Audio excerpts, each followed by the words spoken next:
नमस्कार साथियों, क्या हाल चाल है भाई आप सभी के। आई होप सभी लोग बढ़िया होंगे। तो आप सभी के लिए खुशखबरी है भाई कि आप सभी को पता होना चाहिए कि हमारी रेलवे ने क्या किया है, टेक्नीशियन की भर्ती निकाल दी है स्क्रीन पर, जैसे आप देख पा रहे हो। तो बहुत ही ब्रेकिंग न्यूज है आप सभी के लिए। ठीक है, उम्मीद करता हूं आप सभी लोग बढ़िया होंगे। तो अभी तक आपने चैनल को सब्सक्राइब नहीं किया तो जल्दी से सब्सक्राइब कर लीजिए। इस क्लास में, इस वीडियो में हम जानने का प्रयास करेंगे कि कितनी वैकेंसी हैं, कुल पद कितने हैं, उन सभी के बारे में बात करेंगे। लास्ट डेट कब की है इसके बारे में भी हम चर्चा करेंगे, जैसा कि आप स्क्रीन पर देख भी पा रहे हो। ठीक है, तो इन सभी के बारे में हम डिस्कस करने वाले हैं। इसकी एज के बारे में डिस्कस करेंगे और कितनी फीस लगेगी इन सभी के बारे में डिस्कस करने वाले हैं। तो देखिए, ये ऑफिशियल नोटिस है, यहाँ पे हम जानने का प्रयास करेंगे। देखो पोस्ट कौन कौन सी होंगी मैं आपको बता दूं। यहाँ पे पोस्ट आपके लिए कौन कौन सी देखने को मिल जाएंगी।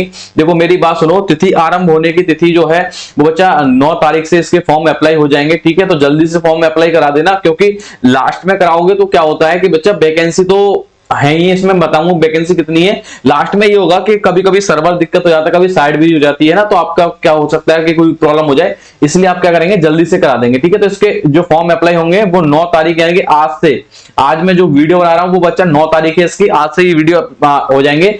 और जो इसकी डेट दे रखी है, अंतिम तिथि जो लास्ट डेट है वो 8 तारीख है। ठीक है, 8 तारीख तक आप फीस जमा कर सकते हैं। और संशोधन अगर आपको कुछ कराना है तो आप कब तक कर सकते हैं बच्चा, ये आपके 9 तारीख से लेके यानी कि आज से लेके 18 तारीख तक यहाँ पे संशोधन की प्रक्रिया है। अगर आपको कोई भी प्रॉब्लम आ रही है या कोई भी दिक्कत है तो आप यह कर सकते हैं। ठीक है, कृपया ध्यान दें, यहाँ पे एक इंफॉर्मेशन और दे रखी है बच्चा आप सभी के लिए।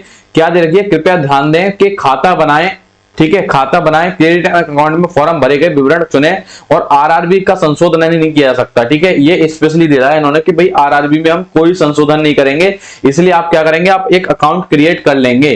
ठीक है, एक अकाउंट क्रिएट कर लेंगे आप लोग, और फॉर्म में अकाउंट क्रिएट करें, फॉर्म में भरे गए विवरण चुने और गए। आरआरबी में कोई संशोधन बाद में नहीं किया जाएगा, आप ये ध्यान रख लेना। ठीक है, आप आवेदन करते समय ही आप पूरी तरह से ध्यान रखना, कोई भी दिक्कत है तो आप देख लेना। ठीक है, चलिए और आगे क्या बोला गया है, इन्होंने क्या बोला है जरा इस बात पे भी हम चर्चा कर लेते हैं। देखो, और यहाँ पे इन्होंने ये बोला है कि देखिए, अगर यहाँ पे मैं बात करूं तो बच्चा आपके टेक्नीशियन में कितनी वैकेंसी है, वैकेंसी की अगर मैं बात करेंगे तो देखिए, ग्रेड 1 की बात करेंगे तो उसमें जो 5 स्तर के लिए वेतन आपका 29,200 है, जिसमें चिकित्सा मानक B1 है।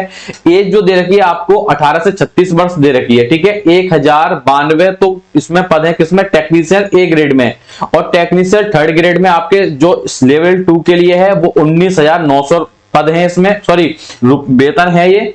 ठीक है, और जिसमें 18 से 33 वर्ष इसमें आयु दे रखी है, जिसमें 8,052 है, और टोटल पद जो मिल रहे हैं यहाँ पे कितने मिल रहे हैं, 9,144। तो टोटल पद कितने हो गए यहाँ पे, 9,144 टोटल पद हैं। कब तक फॉर्म अप्लाई कर सकते हो, आज से, यानी कि 9 मार्च से फॉर्म आप अप्लाई कर सकते हो। ठीक है, आज से ही आप ध्यान रखना, फॉर्म आज ही अप्लाई कर देना ताकि बाद में कोई दिक्कत ना हो। समझ में आया नहीं आया, चलिए भाई आगे बढ़ते हैं। आगे इसमें इंपोर्टेंट चीज दे रखी है, इसमें हम पढ़ेंगे क्या इंपोर्टेंट चीज दे रखी है। इन्होंने बोला कृपया ऑनलाइन भरते समय CEN यानी कि मैं दी गई जानकारी अच्छी तरह से पढ़ लें, मतलब वही है कि अच्छी तरह से आप ऑनलाइन के बारे में आप पढ़ सकते हैं, ढंग से आप पढ़ लीजिए। बाकी चीजें इन्होंने बताई गई है कि यानी कि इन्होंने बताया कि भाई SC ST OBC EWS किसी भी अन्य लाभ जैसा शुल्क, किराया, आरक्षण, छूट आपके महत्वपूर्ण तिथि है जहां अन्यथा निर्दिष्ट नहीं है, वे CNE के ऑनलाइन फॉर्म जमा करने की अंतिम तिथि होगी। ठीक है, इन्होंने सिंपल दे रखी है, बस इतनी दे रखा है इन्होंने कि भैया आयु के बारे में देखिए जो हाईलाइट कर रखा है, 1/7/2024 को टेक्नीशियल A सिंगल के लिए 18 से 36 वर्ष होना चाहिए। ठीक है, यानी कि अगर आप टेक्नीशियल ग्रेड 1 में अगर आप फॉर्म ऑनलाइन कर रहे हो तो आपकी जो एज 18 से 36 वर्ष होनी चाहिए ना, वो 1/7/2024 तक होनी चाहिए ना। इससे अगर बात है तो आपका काम नहीं बन पाएगा। ओके ना, चलिए नहीं, इससे पहले है तो आपका काम नहीं बन पाएगा। और जैसे आपकी बात करें और आगे क्या दे रखा है इन्होंने, और आगे की बात करेंगे तो बच्चे यहाँ पे एक इंपोर्टेंट फैक्ट यहाँ पे दे रखा है इन्होंने कि देखिए ये रहा कि पोस्टिंग के लिए बोला गया है कि कम से कम 5 से 10 वर्ष की सेवा पूरी नहीं कर लेता तब तक आप अन्य रेलवे स्थान के लिए कोई अन्य पंजीकरण नहीं किया जाएगा। ठीक है ना, जब तक आपको 5 से 10 वर्ष की आपको सर्विस करनी ही पड़ेगी। समझ में आया नहीं आया, उसके तब तक आपका कोई रेलवे में स्थानांतरण यानी कि आपका ट्रांसफर नहीं हो सकता है। ये बात आपको यहाँ पे सिंपल सी बोल रही है। निःशुल्क ट्रेन यात्रा सुविधा ये किसको मिलेगी, या आप ST में है, या आप ST में है, या आप SC में है। ये 2 कैटेगरी ऐसे हैं जिनके लिए क्या मिलेगा, जिनको ट्रेवलिंग के सुविधा मिलेगी। अगर आप रेल से यात्रा करते हैं तो आपको निःशुल्क आपको क्या करना पड़ेगा, निःशुल्क स्लीपर क्लास रेलवे पास दिया जाएगा, जिसके अकॉर्डिंग आप क्या कर सकेंगे, आप फ्री में ट्रेवल कर सकते हैं। परंतु उसमें आपके लिए क्या होना चाहिए, एक जाति प्रमाण पत्र होना चाहिए जो एक वैध होगा, ठीक है, उसके अकॉर्डिंग आप जांच कर सकते हैं। ई कॉल लेटर के साथ प्रदान कर दिया जाएगा आपके लिए, जब आप पे ई कॉल लेटर आएगा वहां पे आपको दे दिया जाएगा, ठीक है। अगर आप और कैटेगरी से बिलोंग करते हैं तो बच्चा आपका क्या होगा, आपका जो है मेरे भाई आप निःशुल्क यात्रा नहीं कर सकते हो, ये बात आपको पता होनी चाहिए। चलिए और आगे की हम जानकारी देखेंगे। देखिए फिटनेस क्या होना चाहिए, शारीरिक रूप से हर तरह से फिट होने चाहिए, कोई प्रॉब्लम नहीं होनी चाहिए। दृष्टि मानक के लिए इन्होंने स्पेशल दे रखा है कि भाई अगर आपकी दूर दृष्टि है तो चश्मे के साथ या उसके बिना 6/9 और 6/9 शक्ति 2D से अधिक नहीं होनी चाहिए। तो आप अपनी आंख वाँख दिखा लेना भैया। और ये जो आप पीडीएफ देख रहे हो मैं कमेंट बॉक्स में इसका लिंक डाल दूंगा, ठीक है, तो आप वहां से इसकी कमेंट आप जो क्या कर लेना, आप इसको देख लेना, है ना। चलिए और आगे बात करते हैं जिसमें आपको बोला गया है।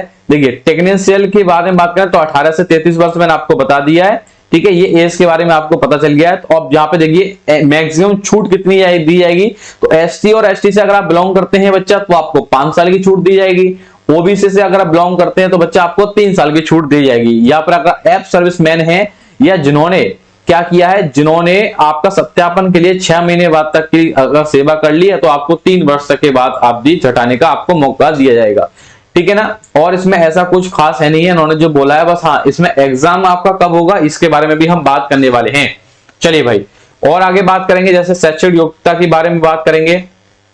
देखिए इसमें एक इन्होंने इंपोर्टेंट लाइन और बोली है, उम्मीदवारों को ध्यान रखना चाहिए कि आवेदन में भरी गई जन्म तिथि वही होनी चाहिए जो उनके मैट्रिकुलस, यानी कि अगर आपके जो डेट ऑफ बर्थ आप वही फिल करेंगे जो आपके हाई स्कूल या इंटर या आपके डॉक्यूमेंट्स में जो वेरिएबल होगी वही आपके फिल करी जाएगी। आधार कार्ड के अकॉर्डिंग नहीं फिर डेट ऑफ बर्थ फिल करनी है, आपको जो डेट ऑफ बर्थ फिल करनी है ना वो किसके अकॉर्डिंग करनी है, वो आप कर सकते हो किसके अकॉर्डिंग, आप जो है डॉक्यूमेंट्स के अकॉर्डिंग आप फिल कर सकते हो, ठीक है ना। चलिए भाई और आपको कितना पैसा लगेगा, आपका सभी उम्मीदवारों के लिए क्रमशः यहाँ पे 2 दे रखा है, यानी कि आप सीबीटी में उपलब्ध हो जाते हो तो 500 रुपए, इस शुरू में 400 रुपए आपको वापस दे दिया जाएगा। यानी कि अगर आप पेपर देने जाते हो, अगर सीबीटी 1 में अगर आप बैठते हो तो आपको 400 रुपए आपके रिफंड कर दिए जाएंगे आपके अकाउंट में, जो आप अकाउंट नंबर फॉर्म फिल के साथ में दोगे, ठीक है ना। अब वैसे जो शुल्क लगेगा वो आपके 400 रुपए आपको शुल्क लगेगा, ओके, सॉरी 500 रुपए लगेगा, जिसमें आपको 400 रुपए आपको रिफंड आ जाएंगे और 100 रुपए का आपको वो दिया जाएगा, ठीक है। अच्छा शुल्क भुगतान के तरीके यहाँ पे दे रखे हैं, कोई दिक्कत नहीं है। आगे हम बात करते हैं बच्चा, चलिए भाई ठीक है। तो यहाँ पे कुल मिला के ये है कि तो तैयार हो जाइए, यहाँ पे हमारी एग्जाम विद्यालय यूट्यूब चैनल की यहाँ पे खूब क्लास चलती है, ठीक है। आपको मैथ्स में करा ही रहा हूँ और रीजनिंग आपको करण सर कराने वाले हैं। आज से करण सर की आपकी रीजनिंग स्टार्ट हो जाएंगी। कोई भी आप वैकेंसी हो परेशान बिल्कुल मत होना आप सभी लोग, ठीक है। और यहाँ पे आपको बता दूं मैं आपको मैथ्स करा रहा हूँ और साइंस भी मैं आपको कराऊंगा, ठीक है। रीजनिंग आपको कराएंगे और जीएस जीके आपको रास्ता कराएंगे, तो सभी लोग जुड़े रहेंगे, है ना, सभी लोग बने रहेंगे। वर्तमान नियोक्ता के अनुपस्थिति प्रमाण पत्र एनओसी की बात करेंगे बच्चा, तो यहाँ पे आपको दे रखा है सारी की सारी वही सारी चीज दे रखी है। अच्छा यहाँ पे आपको सिलेबस के बारे में भी देखा जाएगा। देखिए सिलेबस की अगर मैं बात करूं तो देखो कितने प्रश्न आएंगे उसके बारे में भी हम बात कर लेते हैं। अगर मैं प्रश्नों की संख्याओं की बात करूं तो यहाँ पे ध्यान रखना आपके जीएस के आपके 10 क्वेश्चन आएंगे, ठीक है, और प्रत्येक भाग आपका 10 के लिए रहेगा, ठीक है ना। और देखिए आपके रीजनिंग की बात करूंगा तो आपके रीजनिंग में कितने प्रश्न आएंगे, आपके रीजनिंग में जो प्रश्न आएंगे आपके 15 आएंगे, ठीक है ना। और आपके कितने अंक होंगे 15 नंबर का, और आपके कंप्यूटर से आपके 20 प्रश्न आएंगे, और आपके अंक शास्त्र से आपके 20 प्रश्न आएंगे जो मैथमेटिक्स के, और आपको क्या आएगी आपके इंजीनियरिंग से रिलेटेड आएंगे, टेक्निकल से रिलेटेड आएंगे आपके 35 नंबर आएंगे। तो टोटल 100 नंबर का आपका एग्जाम होगा, ठीक है, 100 नंबर का एग्जाम होगा। आपके सामने डिटेल दे रखी है, आप एक बार फिर से आप पढ़ लेंगे, रीड कर लेंगे, ठीक है। टाइमिंग कितना होगा 90 मिनट का, यानी कि 1.5 घंटे का आपको टाइम दिया जाएगा, जिसमें आपको 100 प्रश्न हल करने होंगे। इसमें आपका पीडब्ल्यूडी उम्मीदवारों के लिए 30 मिनट के अतिरिक्त समय दिया जाएगा। अगर आप पीडब्ल्यूबीडी से आप बिलोंग करते हो तो अगर आपको कितना दिया जाएगा बच्चा 30 मिनट के अतिरिक्त समय दिया जाएगा, यानी कि आपको जो 2 घंटे दिए जाएंगे, ठीक है ना। ऊपर दिया गया विषयवार निम्नलिखित केवल संकेतक है, प्रश्न अलग अलग हो सकते हैं, ये बात आप लोग याद रखना। ये केवल इन्होंने बोला है, हो सकता है बाद में ये चेंज भी कर दें, है ना, तो ये इन्होंने खास करके बोला है। अच्छा और आगे बात करेंगे, जैसे कि अगर आप टेक्नीशियन की बात करने वाले हैं, अगर कुल अवधि यहाँ पे देखो जाओगे तो बच्चा आपके अगर 9 मिनट और कुल प्रश्न आपके 100 होंगे। नेगेटिव मार्किंग 1/3 की दे रखी है, 2 नकारात्मक किया जाएगा, 1/3 की आपकी नेगेटिव मार्किंग है। अगर आपके 3 क्वेश्चन गलत हैं तो 3 क्वेश्चन गलत हैं, तो एक क्वेश्चन गलत है तो 3 सही में से एक क्वेश्चन काट दिया जाएगा। ठीक है, कई पारियों के आयोजित सीबीटी के अंकों का सामीकरण किया जाएगा। पात्रता के न्यूनतम पास यानी कि यूआर और डब्ल्यूबी 40% आपके पास होना चाहिए। 40% तो आपको कम से कम नंबर लेके आने चाहिए। 100 में से 40 नंबर आपको कम से कम नंबर लेके आने चाहिए। और ये तो बच्चा ये सारी चीजें क्या होती हैं, जब आप मेरिट लगती है ना वहां पे ये सारी चीजें गलती हो जाती है ना, कम से कम मेरिट हाई आती है। तो कम से कम मेरे अकॉर्डिंग जो आपको नंबर होने चाहिए वो 70 से लेके 65 से लेके 75 के अप्रोक्स तो आपके होने चाहिए, चाहे आप कोई सी भी कैटेगरी से हो। इन्हीं कैटेगरी में सभी लोग डिवाइड होंगे, है ना, चाहे ओबीसी हो, चाहे जनरल हो, चाहे एससी हो, चाहे एसटी हो, चाहे ईडब्ल्यूएस हो, है ना। तो सभी लोग इसी कैटेगरी में से आपको डिवाइड हो जाएंगे, याद रखना। लगभग इतनी कट ऑफ जाएगी सभी कैटेगरी के लेके, ठीक है ना। चलिए भाई आगे बात करते हैं। तो ये सारे फॉर्म है आपके, आप एक बार फिर से जब देख लेना। तो वीडियो कैसी लगी, आई होप आपको चीजें मजा आया होगा। तो ऐसी और वीडियोस देखने के लिए आप एग्जाम विद्यालय परिवार को फॉलो कीजिए। तब तक के लिए जय हिंद, जय भारत, वंदे मातरम, भारत माता की जय। धन्यवाद बच्चा, थैंक यू।